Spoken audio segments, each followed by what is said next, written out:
Okay, ladies and gentlemen, welcome to the Pure Jamie Milne podcast and JMTTv. It is my absolute pleasure and privilege to be joined today from the Bellarine. Did I get that right? Bellarine? That's it, Bellarine Peninsula.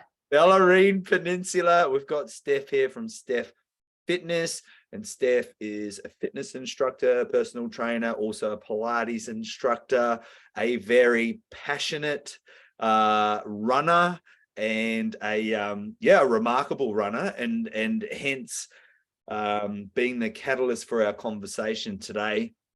Now, Steff's done quite a number of events before, and a lot of the long ones.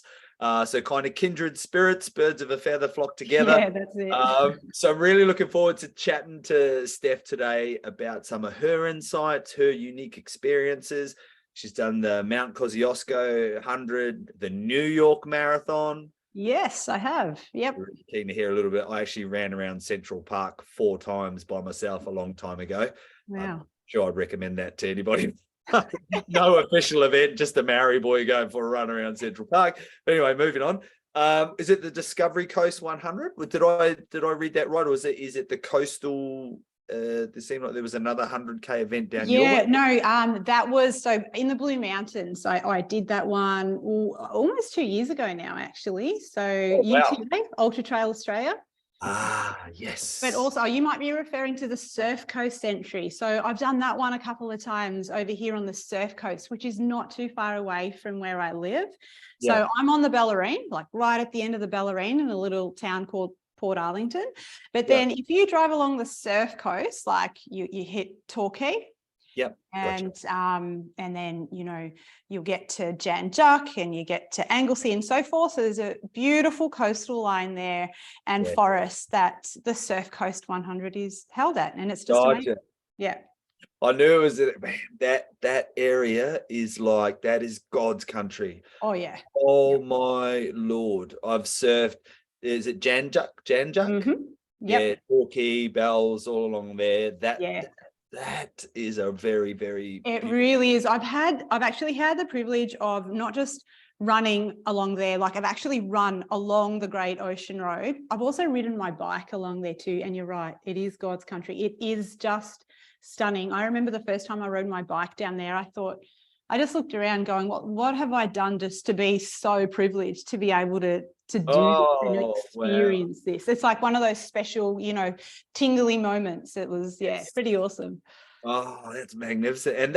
And that's kind of a really cool purpose for today's catch up. And even just listening to you for like all of 13 seconds, I can hear the passion in your voice.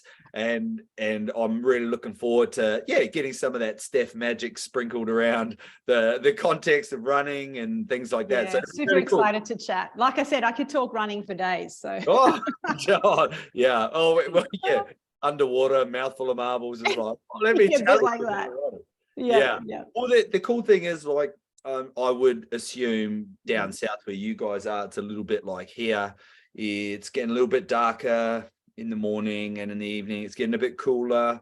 Whilst it's not, don't get me wrong, it's not freezing up here yet, but it certainly does create a shift in motivation and that for runners on the coast, sunny coast. Everybody likes being out on a sunny, sunshine coast Sunday and running, but whereas it starts to get colder, only the diehards are out there. So if we can create a bit of motivation for people, I reckon it'll be really cool. Oh, for sure. And I mean, there's no doubt about it. It is a lot harder, isn't it? Like, I don't love running out in the cold or the wind or the rain, but you make it happen and then you feel all the better for it, don't you? So, very true.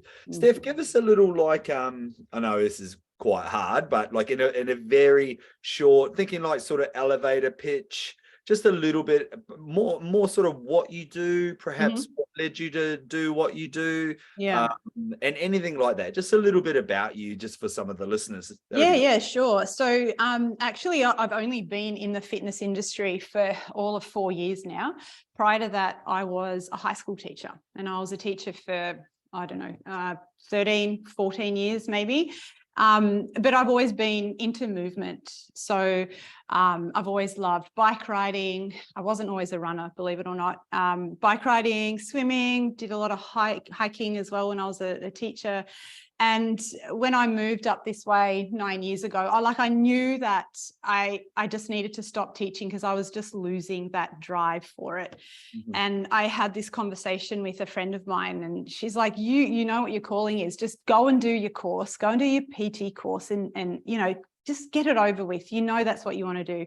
And deep down I did. It was just, you know, what it is, what in life, like you've just got to take that next step. And when it's a big step, it can feel really hard. Anyway, I did it. I completed the course whilst I was still teaching. Finished it just over 4 years ago now, and started my business. I was doing a bit of teaching and a bit of PTing at the same time in that first year. Mm-hmm. And then I thought 2020, that's it. This is my year, my business. I'm gonna really put my time and energy into it, and you know, just go for it. And then, of course, COVID hit. I was still waiting for it. I was like, here we go. Yeah. And old mate ate a bat, and here we are. Yeah. So that's it. So that was 3 years ago now, COVID hit. And I was like, oh my, what am I going to do? I'm still new in this industry. I don't have clients. I don't know about the online space. Where to? I was in the same boat as everyone else, really. I mean, what on earth do you do in a lockdown pandemic? So I just did what I could, and I started working online, and I was running free classes for a few months just on Zoom. I was getting friends together, and then friends were telling their friends that were telling their friends, and before you knew it, I had a little following on Instagram, and people joining me a few times a week on Zoom. And then you know, I thought that was going to stop maybe within the first year, but it didn't, because people just kept showing up to my Zoom classes. Oh, cool. Someone one day said to me, why don't you record your classes? And I thought, oh, don't be stupid. I'm really bad in front of the camera. But I thought about it for a bit and went, oh, you know what, maybe I should. Yeah. And that way more people can join my classes and just do them in their own time. And then that was the start of my online business, really. So wow. Yeah. Well done. So it's super exciting. But then, you know, I've also, since being out of lockdown and then in between the lockdowns, because for us down here, Jamie, it was, I mean, you probably remember, it was pretty full on. Like our lockdowns were intense for a really long period of time. There was no going out. So, and in between those lockdowns, when we had those few breaks, you know, I had a chance to start meeting people one-on-one, and I gradually got to build my face-to-face business as well. And wow. That's history. There you go. Yeah, it's so cool. Oh no, that's amazing. That's awesome. Yep. So I've got a little bit of a, well, I've just started this tradition, but when I join people for conversations for these podcasts and stuff like that, and I'll do the same with you as well. I ask the person that my counterpart that I'm chatting with, to leave a question for the next person. Okay. Yes, little curveball. So the last guy I spoke to was a friend of mine. We worked together for a while. His name's Kurt Aldridge. So Kurt just broke the world record for the most amount of consecutive boxing rounds. Saw that, yeah. Oh, lunatic. I could think of things to do, but he got it, and he did remarkably well. Now he's left you a question. Okay. But it's like, it's like, oh, what's the question gonna be? Yeah, I think it's really cool. So he's left you a question. Now his question was basically, how would you like to be remembered, Steph, when you are no longer here? That's a good question. Yeah, I know it's a deep one. He didn't hesitate too when I said, oh, I gave him the spiel I just gave you. And he's just like, oh, yeah, I've got one now. And I was like, how have you got one now? And then he was just, how would I like to be remembered? Yeah, how would you like to be remembered when you are no longer here? Okay. I think when I've sort of thought about this before in terms of like having conversation. I don't have kids, but I've got nieces and nephews. And I imagine having these conversations in 10, 20, 30 years from now, where I look back and, you know, and they're sitting with me and we talk about life, and they're like, so, you know, they call me Auntie Steph, which is really cute. You know, Auntie Steph, what have you done? And I get out the albums, or well, not that I put photos in albums anymore, but I might get out my phone and go, oh, and this is the time I did that 100-kilometer run.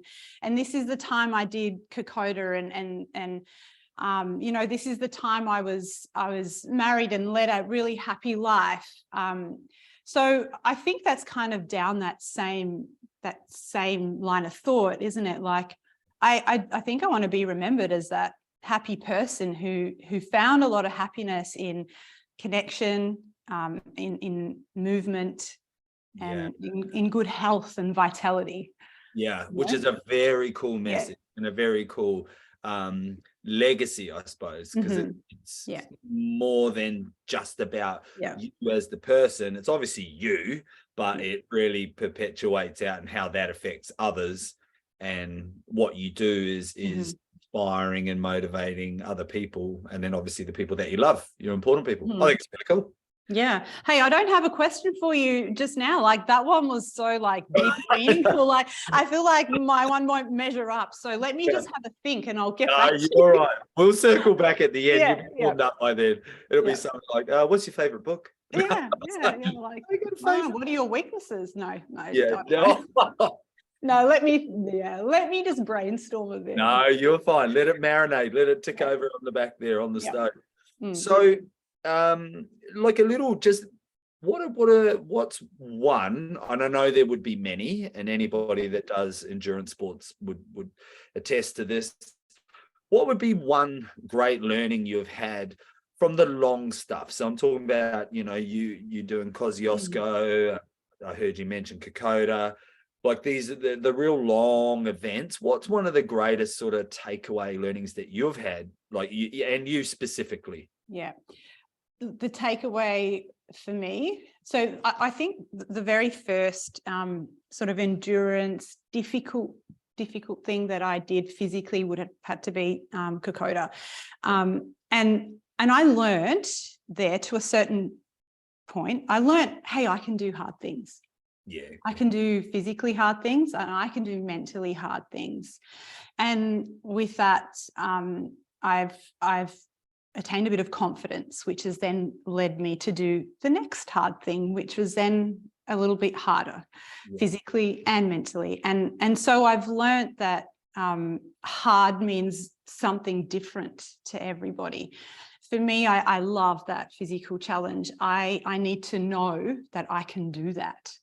I can physically push myself, but just know that mentally it's my mind that's in the game. It's my mind that's got my back, not just my body. Do you know what I'm saying? So I think that's the big learning for me that has come with doing some long distance events, that, hey, you've got this. And, you know, running is often, it's a great metaphor for life. Hey, like, there's ups and there's downs, like there's good moments and there's really hard moments, but it's a matter of just remembering, you know, that this too shall pass, that the hard bits don't last forever. Get through, and soon enough you'll be smiling and happy and on a high, and there's something glorious on the other side. So I hope I've sort of explained that clearly enough to. I think you articulated it beautifully, and I like the way that you. Yeah, like you said, it's a metaphor for life, and even in your description, it was like, well, here's what I learned, and also here's how this has impacted my actual life. That is not to do with running. It's like, okay, I can do hard things, and I can face those hard things, and on the other side of that is, I'll be smiling, and everything will be great. Yeah, I think it was a great answer. Thanks. I hope it was deep enough for you. Yeah. Is this multi-layered enough for me? Is there enough? No, but in all honesty, that's what it is, and that's still my takeaway. I feel good because I can do this, and it does come from months of preparation. Of course.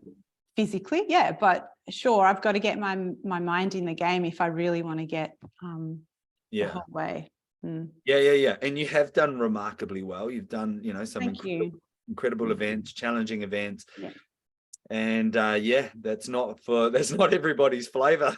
But look, and that segues nicely into my next question. And this is kind of one for me personally, but I know a lot of others like you and I would get a lot of value from your answer. Is like, what is there a way, like, how do you balance?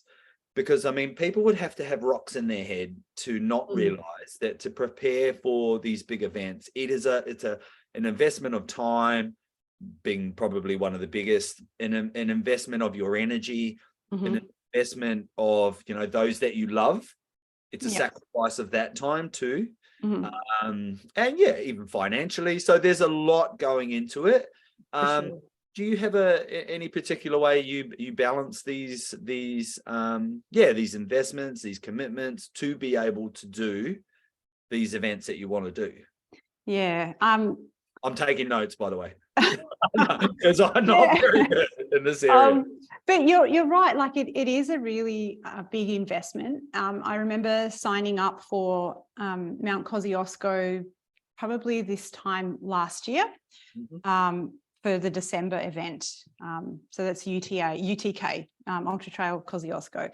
And I had to chat to hubby about it. It's not something that I can just go, hey, I'm just going to run that. No, I mean, it affects his life too. And I'm like, hey, this is an awesome event. And I kind of sold it to him a bit. And I'm like, let's make this really cool holiday out of it. We can take the caravan. It'll be a road trip up the coast. And then, you know, we'll stop and meet with friends and, you know, epic holiday. And he's like, all right, okay. But it comes at a cost, not just financial cost, but taking time off of work, taking time to train and plan for this.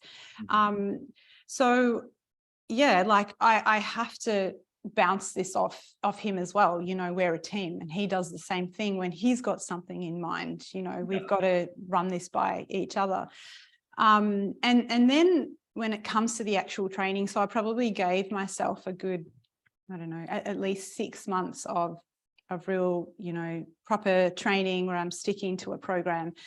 And I would plan in those runs. They're kind of like the non-negotiables of the day or of the week, where I'd say I'd at least aim for 4 runs at a minimum. And, you know, rain, hail or shine, if a Monday afternoon I don't have clients, then, you know, that's when I'd schedule in my run, or a Tuesday or whatever it is.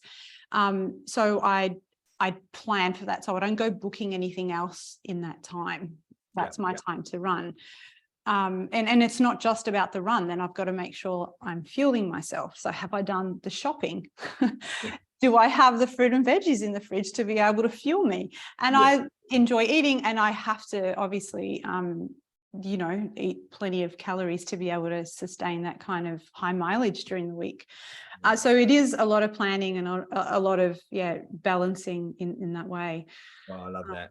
Yeah, it takes time, and it's an investment. Like very worth it though. You know, I listen to you and I think whilst my version of planning, I would imagine, will be very different to yours. Let me just put all of that in there for me. Well, yours probably a bit more logical. Like I feel like I got to, otherwise other things then get in the way. Or as well, look, running is not the only thing in my life. There's a lot of things that I try and balance in there. Like you've got to think about your relationships, your physical, spiritual, mental health. What are you doing to feed all of those things? And I don't want running to then just take over everything. I mean, sometimes gladly I'd let that happen, but then I just don't think that that's sustainable for long term. I think that's great. Planning for the win. Steph, what advice would you give? Like if you could give, and again, this is like a big cloud and I'm asking you to show us this much of it. What advice would you give? So if one of your clients came to you and they said, look, Steph, I'm going to go and do this 100K. And if there was one thing that bit of advice, bit of guidance, education, nurturing, support that you could give them, but you could only give them one thing. You're like, what? Yeah. What would that be? Okay. Well, you know what? I think I would just say it's 80%. No, let's go 90% your head being in the game and 10% physical preparation. That's not to undermine that the importance of physical preparation. It's super important. But on the day, it's your mind. I really believe it's your mind that's going to be in the game. It's going to finish it for you.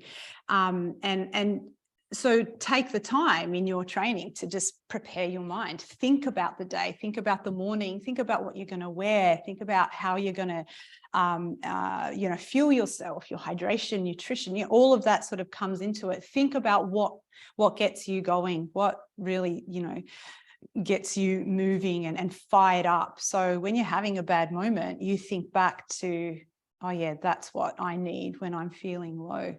It might be just a simple quote or a thought that, yeah. Okay, that's probably not just one thing. I've rambled on, haven't I? No, but it was really good. There was a few synonyms of the one thing. Yeah, but I'd say, mental preparation, basically. Yeah. See, I love that. And you are right. It's an integral part of the long game. And yeah, I reckon, I'm not sure everybody realizes I think it's possibly that conversation around knowing and understanding. We've all got friends that will tell you, oh yeah, no, I know that. Yeah, no, I know.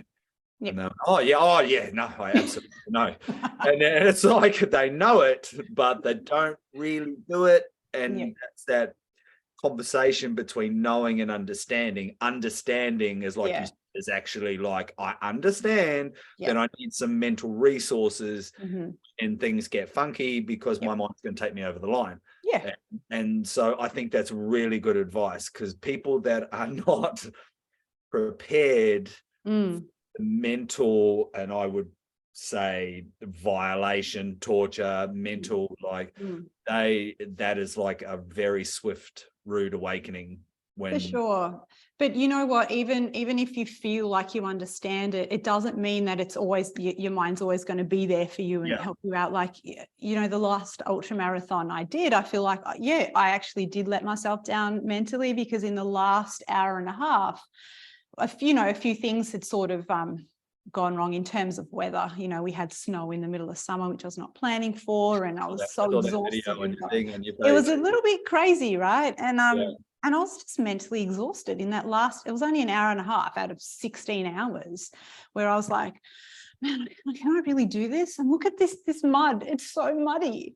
And why do my feet hurt? And I couldn't get out of my own head. And it was not the first 100 kilometers I'd run before, but it was really hard. And my mind just let me down in that last instance, because I couldn't get it together. I mean, I finished, but I might have finished stronger and faster had I have just switched on that little bit more. So, I mean, it applies to everyone, whether you feel like you're mentally strong and understand it all, you got to keep yourself in the game. Yeah. Well said. Oh, well said. I hope people get a lot of learnings from that, because I totally agree with you. I do not disagree with anything you said. Really well said. So, Steph, I know it's just a short little podcast, and as you said at the start, I reckon you and I could just go on and on and on and on and on about. Oh yeah, absolutely. Like I said, I could talk running and movement for days. I really could. So good. So people that want to reach out to you for your online services, your coaching, running, Pilates, all the stuff that you do and do really, really well, where's the best place to find you? Yeah, sure. So head on over to my website. So that's steffitness.com.au. So Steff Fitness is one word, STEF Fitness, one F. And that's my website. And there's a pretty clear process there. Join now. That's my online library. So there's about 300 workouts on there now, mainly Pilates based, but there's strength, mobility, and sort of flowy yoga type workouts on there too. Or if you're on Insta and want to connect, it's SteffFitness_PT. Or love it. And that little question we had marinating in the pot in the back there on the stove to leave for the next counterpart on this little podcast. Did you end up coming up with anything besides what's your weaknesses? No, that was dumb. That was. Oh, I would love it. No. So you know what? Something I've been thinking a lot about lately is nerves/anxiety when it comes to needing to deliver something, like whether it's being on a podcast like today, or doing something online for the first time, doing a run. How do you overcome those feelings of anxiety and nerves to be successful and still do the thing that you want to do? Beautiful. I love hearing how people deal with these feelings, because I've learned different strategies, but I know what I know is not the be all and end all. And I always like to hear different things that I can take on board. So, well, I think that is a wonderful question. And I think all of us will get some learnings from that and some stuff, some new tools, perhaps. That's a really good question. Thank you. I still like the weakness one. Like, this is the official Steff Fitness question. Oh, no. However, we also want to know what your weaknesses are. But it's so good to be aware of your weaknesses, right? We need to know. That gives you somewhere to sort of work from. So yeah. Oh, that was awesome. Thank you for taking time out of your busy day to chat with me briefly, Steff. I really appreciate it. Absolute pleasure. And I wish you all the very best down south with everything that you do. And I'm looking forward to hopefully seeing you when I come down to the coast. Yeah, cannot wait. Thanks so much for having me on. It's been a real hoot. Thank you. It's awesome.